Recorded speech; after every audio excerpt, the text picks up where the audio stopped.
Welcome to Inspirational Leadership. This is the third in our second series, and we're looking at character requirements for leadership. And in this one, we're looking at humility.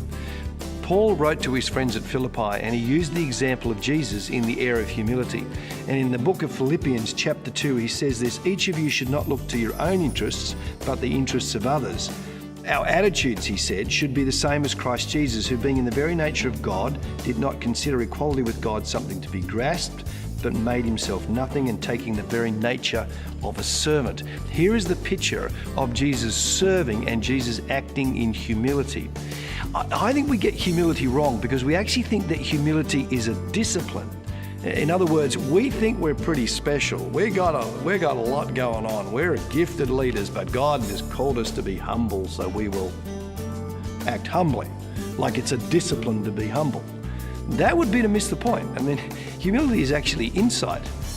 We are humble as we truly understand ourselves as we are. One of the great authors about humility, a quote about humility, is from an unknown author actually, who said, humility is nothing more than a good knowledge of who we are as ourselves. Insight.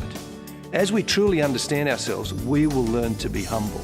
It actually says, there's another quote that says, humility is not thinking of yourself more, but thinking less about yourself.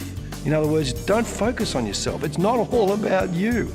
And humility actually is the moment where we understand who we are as people, what God has called us to, that God's grace is in and on our lives on an ongoing basis.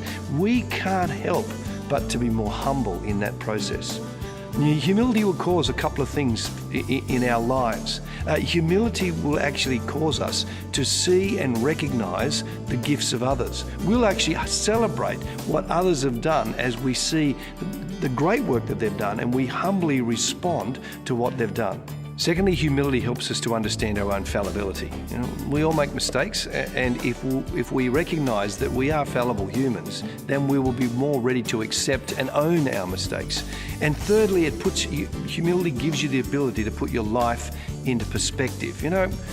Lots of you have done great stuff, and it's not to reduce how good that is, but it's to say, look in the perspective of all of our nation, all of the world, all of the people that are working and have done work for the person of Jesus and all of eternity and humanity.